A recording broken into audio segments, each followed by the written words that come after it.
नमस्कार सम्मानित साथियों। आज मैं अपने YouTube के चेत जाओ चैनल, जो कि विकास के प्रति जवाबदेही से जुड़े सवालों को लेकर जन जन में एक चेतना लाने के निमित्त बनाया गया है, के माध्यम से जिस विषय को आप सबके साथ साझा करना चाहता हूँ वह है उत्तराखंड में कानून के परिपालन की स्थिति।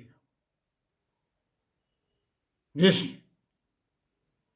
बारे में आज जिस विषय को मैं आप सबके साथ साझा करना चाहता हूँ उसमें ये बताना चाहूँगा, एक उदाहरण ये सामने आया है, उसको आप सबके साथ साझा करना चाहता हूँ कि उत्तराखंड में कैसे कानून का खुला उल्लंघन हो रहा है।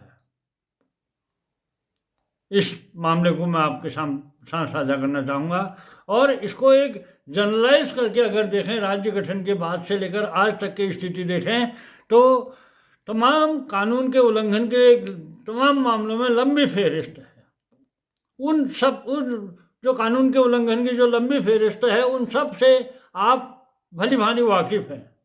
उस बारे में आपको भी आप एक अपने जहन में उस मेमोरी को तरोताज़ा करते हुए मुझे उम्मीद है कि जिस विषय को आज मैं साझा करना चाहता हूँ कानून के उल्लंघन का, उस पर आप अपनी राय और अपनी टिप्पणी ज़रूर करेंगे कि क्या ये सही है, क्या ये कानून का उल्लंघन किया जाना क्या सही है, क्या ऐसा होना चाहिए। इस बारे में आप अपनी टिप्पणी ज़रूर देंगे। यूँ तो जो शहीदों की शहादत और कार्मिकों की बगावत और जन जन के संघर्ष से इस जो उत्तराखंड राज्य बना, उसके जन्म उदय के साथ ही जो तमाम यहाँ पर जो जन अपेक्षाएं थी उनको दरकिनार करते हुए जिस ढंग से इस राज्य के गठन के शुरुआती दौर से ही पिक एंड चूज के मामले सामने आते रहे, कानूनी व्यवस्थाओं को दरकिनार रखते हुए जो जिस ढंग से पिक एंड चूज के मामले सामने आते रहे, उन सब से आप सब वाकिफ़ हैं।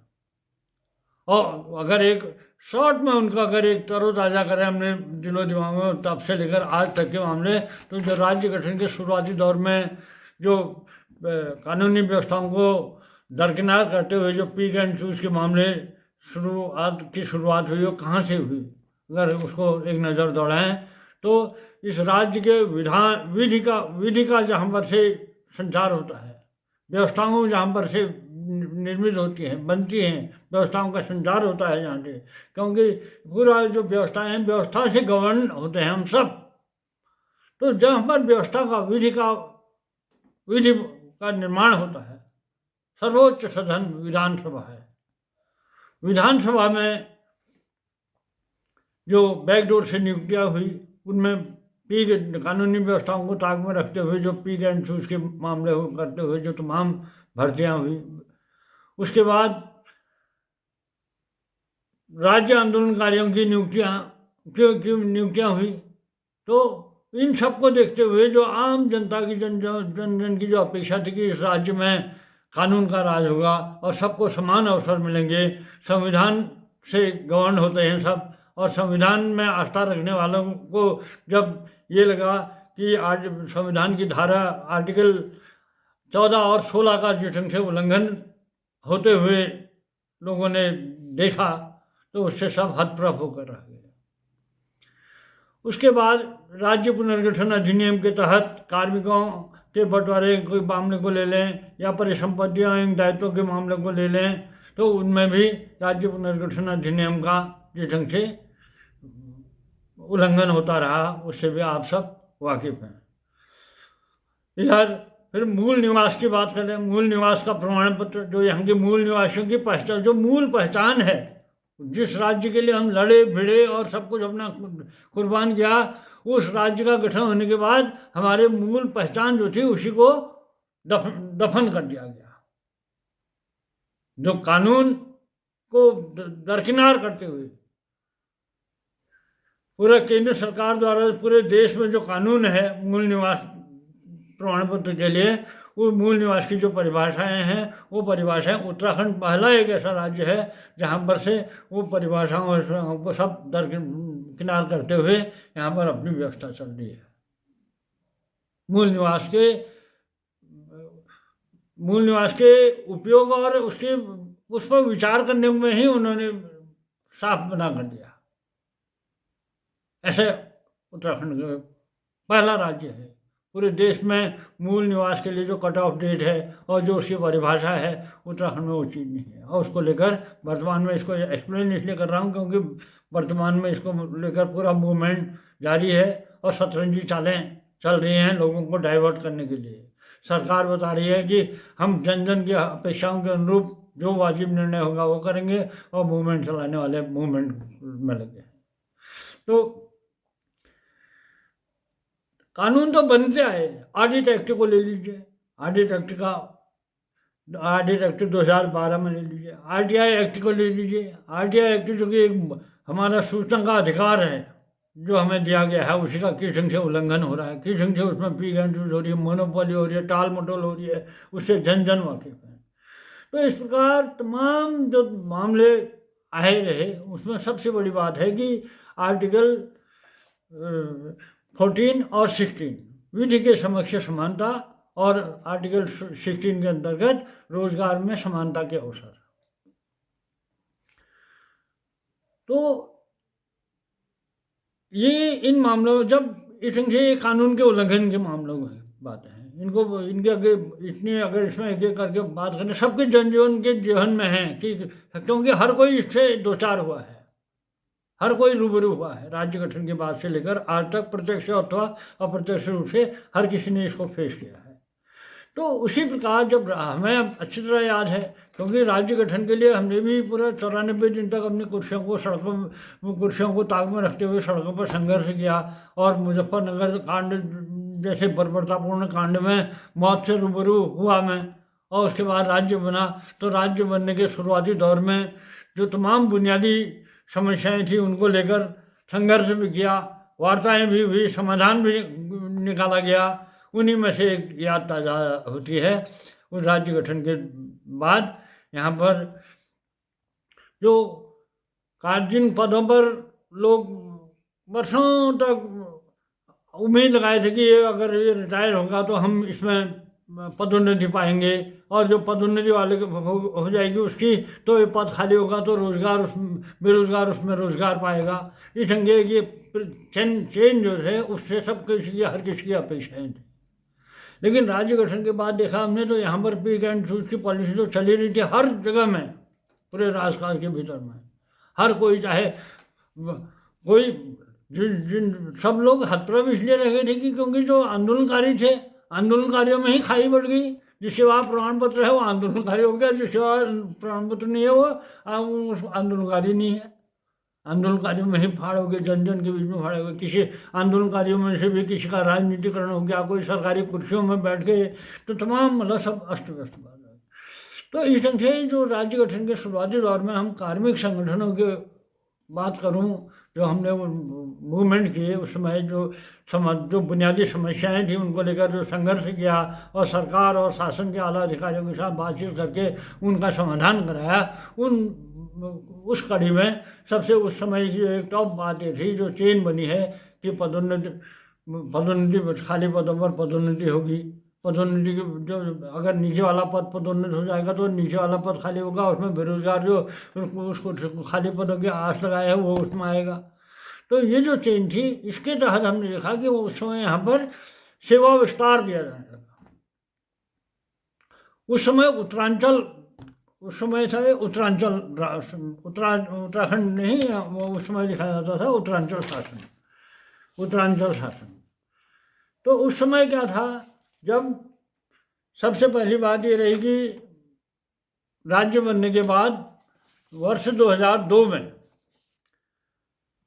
15 जून 2002 को कार्मिक अनुभाग 2 द्वारा एक नोटिफिकेशन जारी किया गया था, जिसमें कार्मिकों के सरकारी सेवकों की सेवानिवृत्ति की रिटायरमेंट की अवधि 58 वर्ष के स्थान पर 60 वर्ष करने का एक नोटिफिकेशन जारी हुआ था 15 जून 2002 को। तो इस 15 जून 2002 को जो कार्मिक विभाग के ओर से जो इनके आलोक कुमार जैन सचिव के हस्ताक्षर से जो नोटिफिकेशन जारी हुआ था, इसमें 58 वर्ष के स्थान पर 60 वर्ष अधिवर्षता की आयु हो गई। तो इसमें ये कहते ये रिटायरमेंट की तिथि जो है 1 जून 2002 से लागू होंगे। 58 के स्थान पर 60 वर्ष रिटायरमेंट की तिथि जो है वो 1 जून 2002 से लागू होगी। और वित्तीय हस्त पुस्तिका खंड 2 भाग 2 के 4 के मूल नियम 56 को यथा आवश्यक संशोधन की कार्यवाही पृथक से वित्त विभाग द्वारा की जाएगी। तो मेन मुद्दा ये था इसमें कि जो 58 के स्थान पर 60 वर्ष की गई, तो उसमें ये कहा गया कि एक तो ये 1 जून 2002 से लागू होंगे, और इसमें कहा गया कि जो वित्तीय हस्त पुस्तिका में जो संशोधन होना है नियम 56 में, उसके लिए उसमें आवश्यक संशोधन की कार्यवाही वित्त विभाग के स्तर से पृथक से होगी। तो 15 जून 2002 में जब ये हुआ कार्मिक का नोटिफिकेशन आया, तो उसके तुरंत बाद वित्त विभाग के स्तर से, वित्त विभाग अनुभाग 3 के स्तर से एक अधिसूचना जारी हुई। उसका गजट नोटिफिकेशन भी हुआ 11 जुलाई 2002 को। उसके क्रम में इसमें यह हुआ कि जो नियम 56 में संशोधन होना था, वो संशोधन के नोटिफिकेशन जारी हुआ है। उसमें यह हुआ था कि उत्तर प्रदेश पुनर्गठन मतलब संशोधन की प्रक्रिया के तहत निर्णय लिया गया कि उत्तर प्रदेश पुनर्गठन अधिनियम 2000 अधिनियम संख्या 29 सन 2000 की धारा 27 के अधीन शक्तियों का प्रयोग करते हुए महामहिम श्री राज्यपाल वित्तीय हस्त पुस्तिका के खंड 2 भाग 2 4 के मूल नियम 56 क में निम्नलिखित संशोधन करते हैं। क्या संशोधन हुआ? विद्यमान नियम क्या था 56? उसमें यह था कि प्रत्येक सरकारी सेवक उस मास के जिसमें वह 58 वर्ष की आयु प्राप्त करे अंतिम दिन अपराह्न में सेवानिवृत्त होगा। उसे अधिवर्षता पर सेवानिवृत्ति के दिनांक के पश्चात सरकार की पूर्व स्वीकृति से लोक आधार पर जिसे अभिलिखित किया जाएगा सेवा में रखा जा सकता है, किंतु अति विशेष परिस्थितियों के सिवाय उसे 60 वर्ष की आयु के पश्चात सेवा में नहीं रखा जाना चाहिए। ये विद्यमान नियम था उस समय। तो अब प्रतिस्थापित नियम क्या हुआ 56 को इसके संशोधन के बाद कि इस नियम के अन्य खंडों में अथवा उपबंधित के सिवाय प्रत्येक सरकारी सेवक उस मास के जिसमें वह 60 वर्ष की आयु प्राप्त करे अंतिम दिन अपराह्न में सेवानिवृत्त होगा। यानी कि वो परंतु सब हटा दिए गए कि विशेष परिस्थितियों में सेवा विस्तार दिया जाएगा, ये सब परंतु हट गए। कब से? 11 जुलाई 2002 से नियम बन गया कि अब तो ये 58 से 60 वर्ष हो गई है अधिवर्षता की रिटायरमेंट की अवधि, लिहाजा अब ये सेवा विस्तार वगैरह कुछ नहीं हुआ। तो एक बहुत बड़ा उस समय फैसला हुआ था जब सेवा विस्तार के मामले आते, तो उस समय इसमें बिल्कुल प्रतिबंध का पूरा मुखर होकर सब लोगों ने, सारे कार्मिक संगठनों ने इसका विरोध किया था। सबका ये कहना था कि भाई उससे जो जूनियर है उसकी योग्यता पर आप सवाल उठा रहे हो। अगर ऊपर वाले को आप सेवा विस्तार दे रहे हो तो नीचे वाला क्या उस लायक नहीं है क्या? उसकी योग्यता पर सवाल उठता था। तो इसलिए पूरा राज्य का कर्मचारी उसके सेवा विस्तार के खिलाफ मुखर था और बड़े तमाम रैलियाँ के बाद शासन स्तर पर आला अधिकारियों के साथ बैठ उठ के फिर अंततः ये निर्णय हुआ। तो नियम में संशोधन भी हो गया। अब नियम में संशोधन हो गया तो उसके बाद इस नियम में संशोधन होने से क्या हुआ कि जो सरकार की जो विवेकाधीन की शक्ति होती है, तब से 11 जुलाई 2002 से सरकार के पास जो सेवा विस्तार के लिए जो सरकार की विवेकाधीन शक्तियाँ समाप्त हो गई। क्योंकि नियम जो भी होता है, हम सब गवर्न होते हैं, सरकार गवर्न होती है संविधान से, तो नियम से, कानून से। तो कानून में ये प्रावधान जब हो गया तो ये विवेकाधीन विशेष परिस्थितियों वगैरह की बातें सब खत्म हो गई, क्योंकि कानून बन गया कि अब सेवा विस्तार नहीं दिया जाएगा। राज्याधीन सेवाओं की बात। अब बहुत लोगों ने इस बारे में जो आप मामला मैं आपके साथ शेयर करने जा रहा हूँ उसको पर बात हुई तो लोगों ने कहा भाई सेवा विस्तार जो हमारे राज्य का तो जब चीफ सेक्रेटरी हुई सेवा विस्तार दिया था तो आप दूसरे के बारे में कैसे कहते हो। तो बात ये कानून की हो रही है, ये वो अखिल भारतीय सेवाओं से जुड़ा मामला है और ये राज्याधीन सेवाओं से जुड़ा मामला है। और राज्याधीन सेवाओं से जुड़े जो मामले हैं उसके लिए कानून क्या है, नियम क्या है, वो नियम ये है, नियम का उल्लंघन हुआ है। और वहाँ अखिल भारतीय सेवा में सरकार द्वारा केंद्र को रिकमेंडेशन की जाती है और केंद्र के जो सेवा विस्तार दिया जाता है उसके प्रावधान नियम में प्रावधान भी है, नियम के तहत वो अखिल भारतीय सेवाओं से जुड़ा मामला है। और ये सीधे तौर पर राज्याधीन सेवाओं से जुड़ा मामला है और राज्याधीन सेवाओं में इसके लिए जो नियम जो कानूनी व्यवस्था है वो व्यवस्था में ये है। तो हमारे साथियों जो ये अहम मुद्दा है आज सेवा विस्तार का जो मामला है, कानून का उल्लंघन वाले जो आदमी करेंगे इस राज्य में कानून का राज है वाली बात है, एक छोटी सी बात है हालांकि ऐसी, क्योंकि कानून के उल्लंघन की तो बहुत लंबी फेहरिस्त है। लेकिन ये ताज़ा उदाहरण दे रहा हूँ और ये ताज़ा उदाहरण भी जो आया मेरे सामने आया है, ये ऐसे पता नहीं कितने मामले होंगे यहाँ इस राज्य में, गुपचुप ढंग से कितने लोगों को सेवा विस्तार दिया जाता रहा होगा इस बीच, वो मेरे संज्ञान में नहीं है।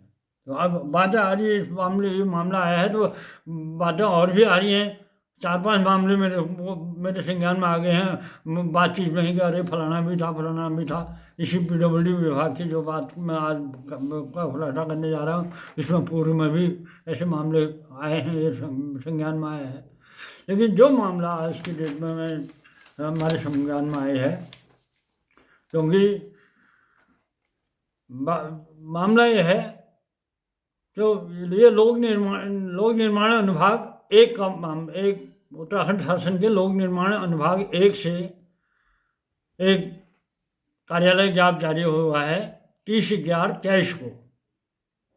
इसमें मामला है श्री दीपक कुमार यादव, प्रमुख अभियंता लोक निर्माण विभाग उत्तराखंड, जो दिनांक 30/11/23 को अपने 30/11/23 को सेवानिवृत्त होने जा रहे हैं और उसी दिन लोक निर्माण विभाग अनुभाग 1 उत्तराखंड शासन के स्तर से 30/11/23 को ही 13:19 में एक आदेश जारी हो जाता है जिसमें उन्हें सेवा विस्तार दिया जाता है।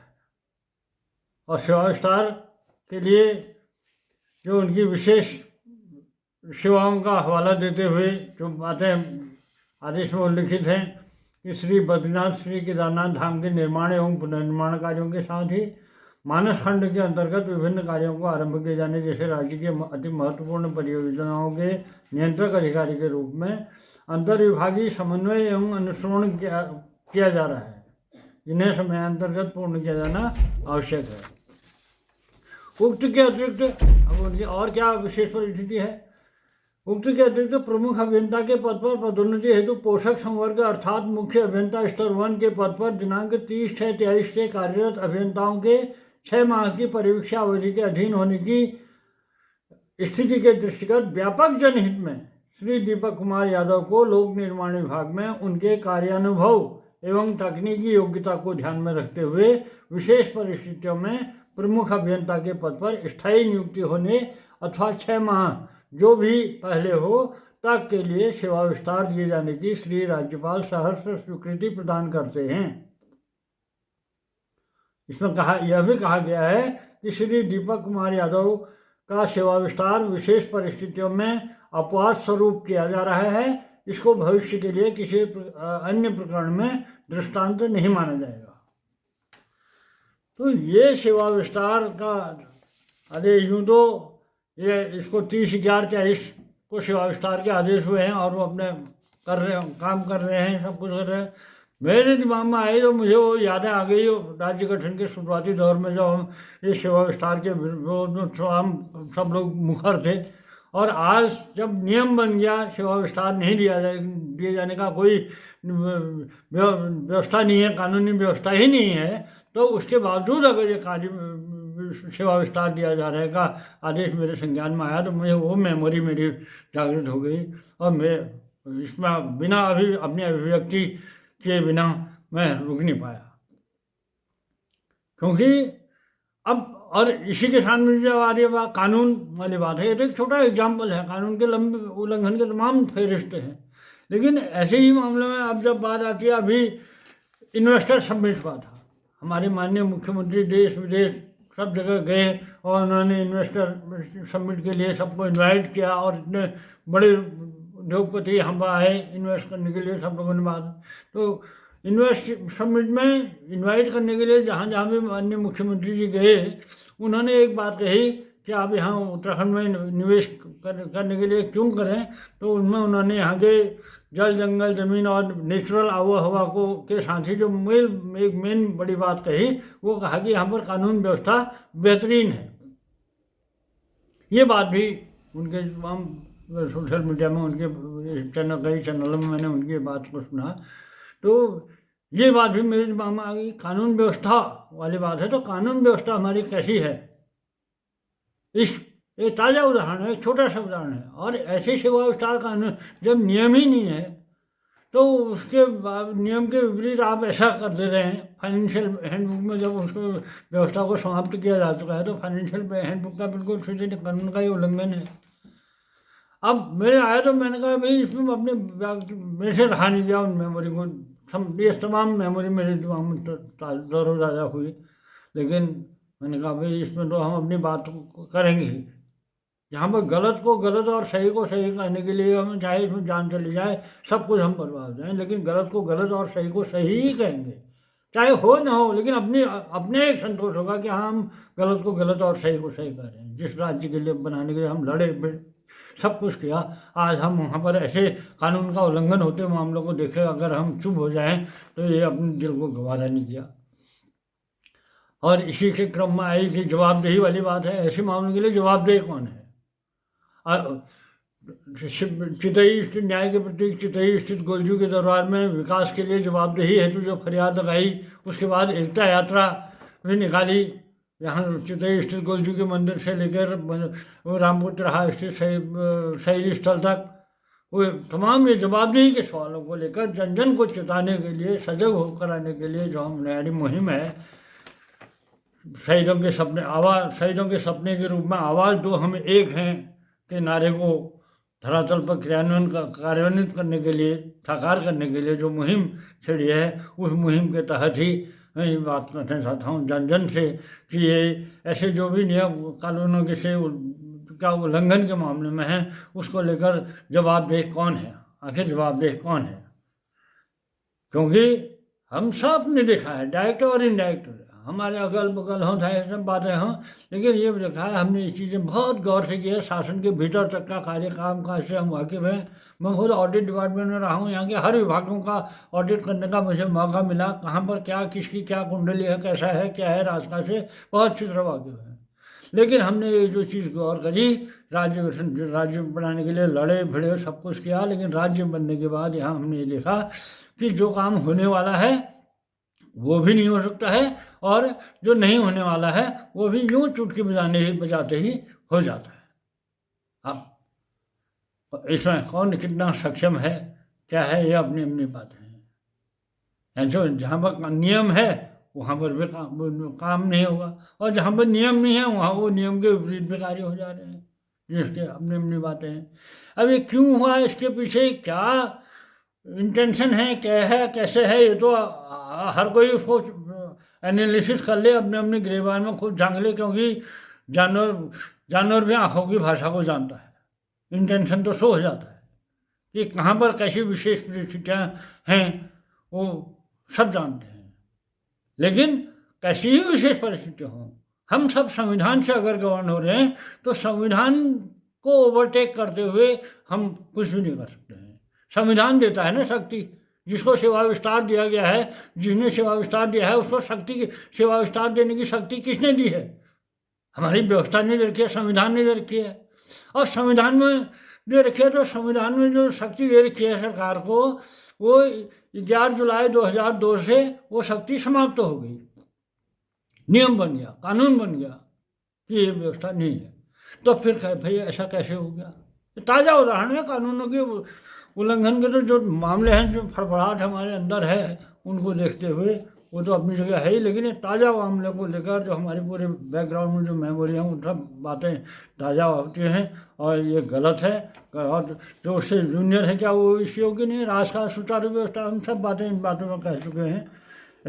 मैं इस पूरे मामले में जो भी बातें होंगी उसको आप सबके साथ अपने इस तेज जाओ चैनल के जरिए शेयर ज़रूर करूँगा, क्योंकि ये मामला हमारे पूरा बैकग्राउंड से, तो हम जो स्मृतियों से जुड़ा हुआ है और कानून का खुला उल्लंघन का जो मामला है, इसके जो इफेक्ट हैं उन पर सब आप सब वाकिफ़ हैं। और मैं अनुरोध करूँगा कि इस बात पर आपने कमेंट ज़रूर करें कि क्या उत्तराखंड में इसको सुने, ज़रूर सुने और सुनाएं, और ये कमेंट करें, बताएं कि क्या उत्तराखंड में कानून का राज है।